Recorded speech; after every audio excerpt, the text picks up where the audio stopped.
Have a nice day. My name is Raju Chaudhary. Today we are going to learn about verb. Today our topic is verb. What is verb? Verb क्या है? Verb को हम हिंदी में क्रिया कहते हैं। इसका डिफिनेशन है a verb is a word which shows an action, a state and possession। यानी कि इस परिभाषा में 3 शब्द आ रहे हैं। वह शब्द हैं action, suppose that I am playing cricket, I am in action, I am driving car, I am in action, I am running, I am in action। जिससे जिस कार्य को करने में हमारे बॉडी में मूवमेंट होता है, सच type of word is called action word. State word जो आपको बताता है, उसका दशा को बताता है। और थर्ड जो उसका वर्ड है वो है पोसेशन, यानी अधिकार, यानी वर्ब आपको अधिकार भी बताता है। चलिए हम बोर्ड की तरफ मुड़ते हैं। इसमें आप देखेंगे A B C. He goes, we run, we go, he goes, we go, boys dance. यानी इसमें जो आपका डांस है, गो है, गोज है, इसमें आपको एक्शन दिखाई देगा। इस शब्द में मूवमेंट है, एक जगह से दूसरे जगह आने जाने का बात है। गोज कहीं जा रहा है तो उसके बॉडी में मूवमेंट होगा। We go same. Boys dance, चाहे कोई भी डांस करेगा तो उसके बॉडी में मूवमेंट होगा। Such type of word is called action word. But B में आप देखिए, I am here, suppose that I am here, वो अस्थाई है, स्टेट है, उसके दशा को बता रहा है। ही इज इल, वह बीमार है। तो जब आदमी बीमार होता है तो स्टिल होता है, यानी कि वो एक जगह पे पड़ा है, यानी कि उसका वो क्या बता रहा है, उसका दशा को बता रहा है। राम वाज टॉल, राम बड़ा है, टॉल है। Suppose that this tree is tall, यानी ये पेड़ का दशा क्या बता रहा है, स्टेट क्या बता रहा है कि दिस ट्री इज टॉल, यानी कि ये पेड़ लंबा है, बड़ा है। तो यानी कि यह इस पेड़ का दशा को बता रहा है। यानी पहले में हम लोग देखे एक्शन, दूसरे में हम लोग स्टेट, और जो थर्ड सी है, I have A cap, he has a book. यानी कि जब भी हम सेंटेंस बनाते हैं, इंग्लिश में हम जो भी सेंटेंस बनाते हैं, उसका रूल है कि subject verb object, subject verb और ऑब्जेक्ट। कोई भी सेंटेंस बिना सब्जेक्ट का, बिना वर्ब का, बिना ऑब्जेक्ट का नहीं बन सकता है। यानी वर्ब का होना किसी भी सेंटेंस में बहुत जरूरी है। I am eating food. इसमें देखिए सब्जेक्ट आई हो गया, am auxiliary verb, eating main verb, और फूड जो है ऑब्जेक्ट है। यानी बिना ऑब्जेक्ट का, यानी किसी भी सेंटेंस में सब्जेक्ट वर्ब ऑब्जेक्ट होता है। लेकिन दूसरा इसमें यह है कि ही गो, आई गो, सब्जेक्ट और वर्ब भी हो, सब्जेक्ट वर्ब हो तो भी वह सेंटेंस बनता है। यानी हमको इसको 2 बात समझ में आ रही है। एक बात हमको ये समझ में आया कि सब्जेक्ट वर्ब ऑब्जेक्ट होना चाहिए, अगर ऑब्जेक्ट नहीं भी है तो वर्ब का होना जरूरी है, सब्जेक्ट प्लस वर्ब। आगे हम इसी चैप्टर में देखेंगे। तो इसमें देखिए, I have A cap. Suppose that I have A cap, जो मैंने अपने सर पे पहन के रखा है, और आई हैव ए कैप यानी इस कैप का, इस टोपी का मालिक कौन हुआ? मैं हुआ। यानी पोसेशन यानी वर्ब जो है एक्शन को भी बताता है, स्टेट को भी बताता है, और साथ ही साथ स्वामित्व भाव को भी व्यक्त करता है। इसमें I have A cap, he has a book, I have a duster, ये डस्टर का और किसका अधिकार है? मेरा अधिकार है।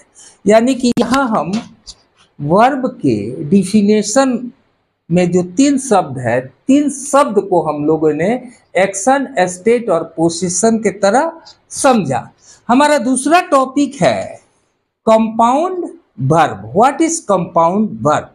जब हम देखते हैं ही इज प्लेइंग, सॉरी, हाँ, he is playing, she is eating, we have come.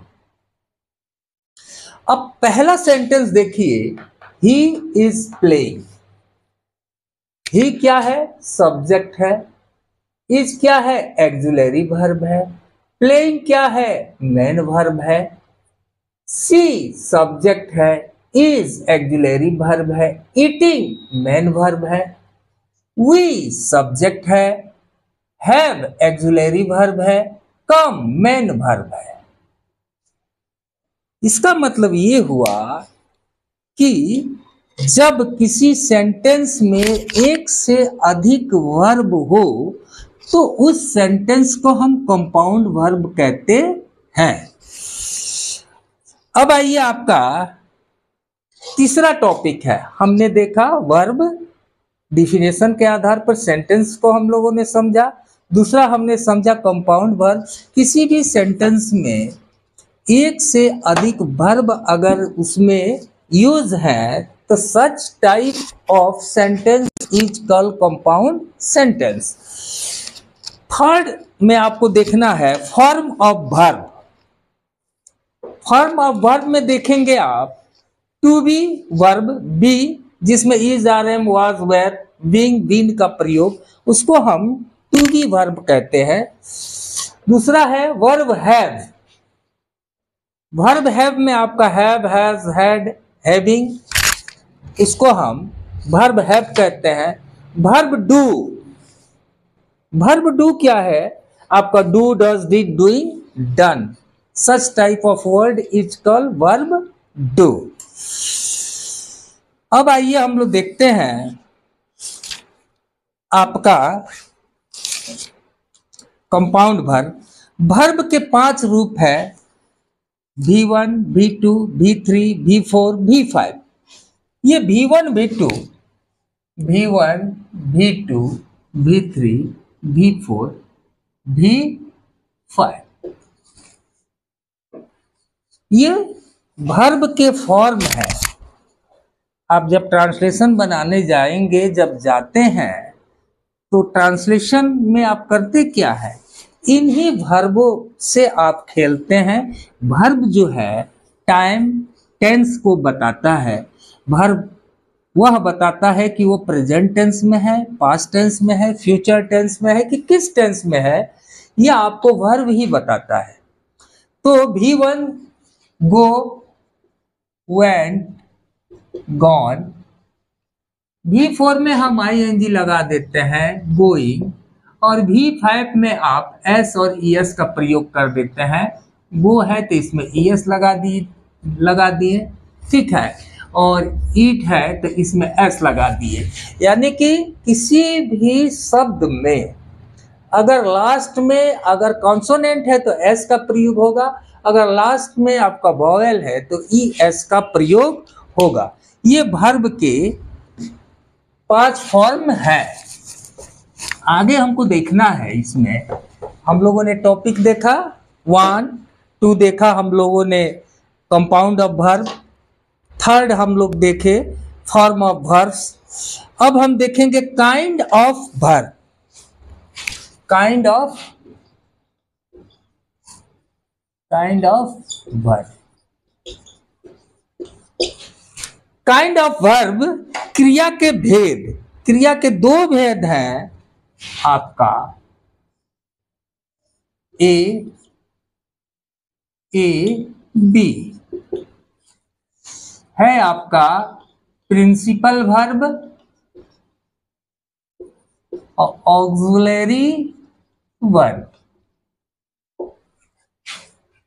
Verb को हम दो भाग में बांटते हैं, एक है प्रिंसिपल वर्ब, दूसरा है आपका ऑक्सिलरी वर्ब। और प्रिंसिपल वर्ब को हम दो रूप में भाग बांटते हैं, ट्रांजिटिव वर्ब और इन ट्रांजिटिव वर्ब। ये ट्रांजिटिव वर्ब और इन ट्रांजिटिव वर्ब क्या है, ये हमको जानना जरूरी है। जैसे हम प्रिंसिपल वर्ब क्या है, प्रिंसिपल वर्ब किसी भी सेंटेंस में, जैसे यहां पर आप देखिए ही गोज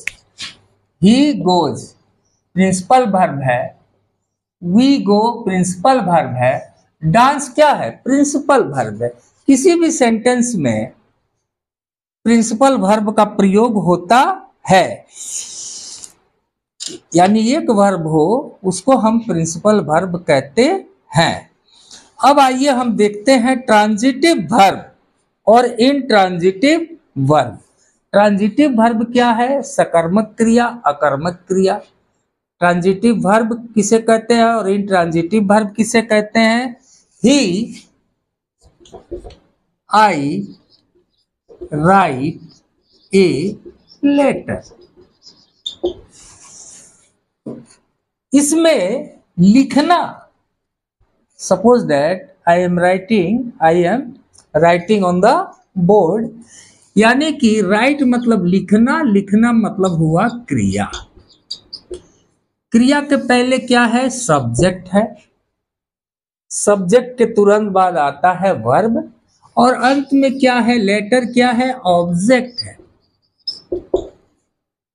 अगर क्रिया के बाद, वर्ब के बाद अगर ऑब्जेक्ट है तो वह सेंटेंस हो जाएगा ट्रांजिटिव वर्ब। ये ट्रांजिटिव वर्ब कहलाएगा। यानी कि कहने का मतलब यह हुआ, जब हम कोई सेंटेंस लिखते हैं बोर्ड के ऊपर या कहीं भी लिखते हैं, अगर उसमें वर्ब के बाद अगर ऑब्जेक्ट है, सच type of word is called transitive verb. अगर उस वर्ब के बाद ऑब्जेक्ट है तो उसको हम ट्रांजिटिव वर्ब कहेंगे। अब हमको देखना है, ही ड्रिंक्स मिल्क या आई राइट ए लेटर। अब हमको ये देखना है कि कहीं कहीं आपको ट्रांजिटिव वर्ब दिया है और ट्रांजिटिव वर्ब के बाद दो ऑब्जेक्ट हो। दो ऑब्जेक्ट क्या है, he gave me a pen, he gave me a pen. अच्छा, ये सब्जेक्ट हो गया, ये वर्ब हो गया। तो मी और पेन, यहां दो शब्द आ रहा है, ये दोनों के दोनों क्या है, ऑब्जेक्ट है। अब हमको इन दोनों ऑब्जेक्ट में से how can we define that which word is direct object and which word is indirect object.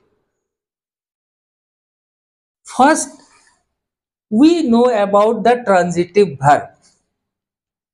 We know that subject verb after the verb, if there is object in the sentence, such type of verb is called transitive verb. The another topic is that which is if in the sentence there are two objects, in this sentence there is two object, me and a pen. यहाँ me और a pen लगा हुआ है।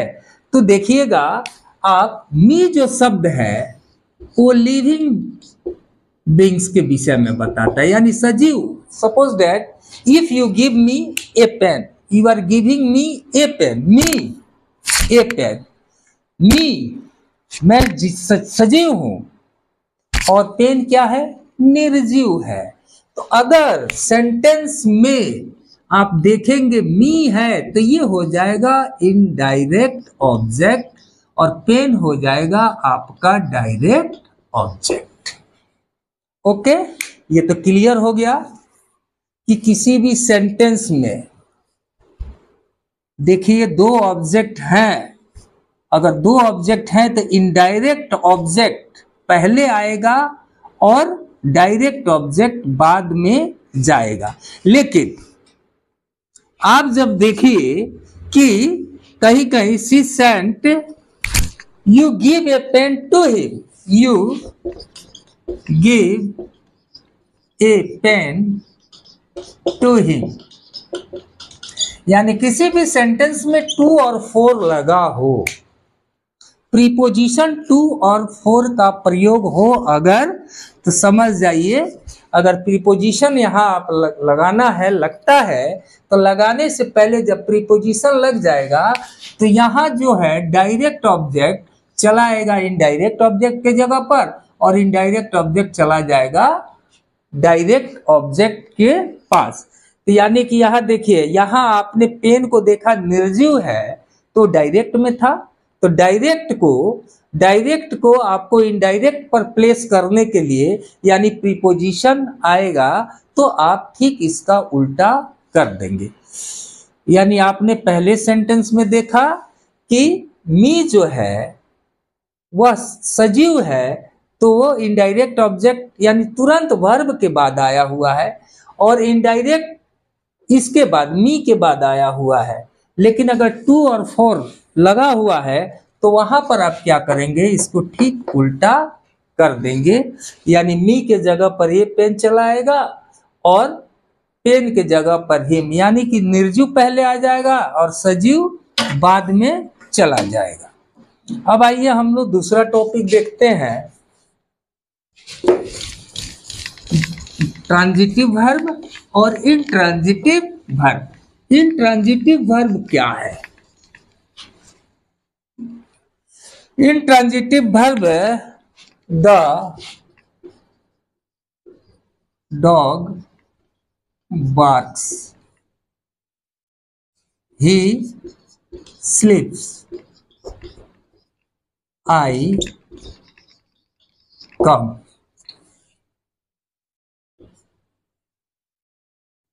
he go to market। Verb के बाद object है तो ये हो गया आपका ट्रांजिटिव वर्ब। लेकिन इसमें देखिए the dog barks, subject plus verb, यानी जिस वर्ब का ऑब्जेक्ट नहीं हो सच type of sentence is called intransitive verb. He स्लीप्स, subject है वर्ब है, सब्जेक्ट है वर्ब है। यहां तक हमको समझ में आ जाना चाहिए कि आपका ट्रांजिटिव वर्ब और इंट्रांजिटिव वर्ब क्या है। अब आकर के हम लोग देखते हैं आपका एक्सिलरी वर्ब। ऑक्सिलरी वर्ब क्या है? एक्सिलरी वर्ब आपका 24 होते हैं, 24, there are 24 auxiliary verb. Is, am, are, was, were, shall, should, does, do, did, has, have, had, ought, may, might, can, could, will, would, must, need, dare, used to, ये 24 auxiliary verb हैं। Thank you, have a nice day. It is my heartly request, please subscribe my video, give your comment. For this I shall ever remain grateful to you. मैं यहाँ पर खड़ा आपके लिए मेहनत कर रहा हूँ उसमें आपका भी फ्यूचर है, मेरा भी कुछ फ्यूचर है। अगर आपका कमेंट आता है तो मैं अपना और सुधार करने का प्रयास करूंगा। हो सकता है कि मुझसे कहीं गलती हो रहा हो, तो आप कमेंट में बता सकते हैं। अगर आपको अच्छा लग रहा है तो प्लीज आप इसको शेयर कीजिए। Thank you. Have a nice day.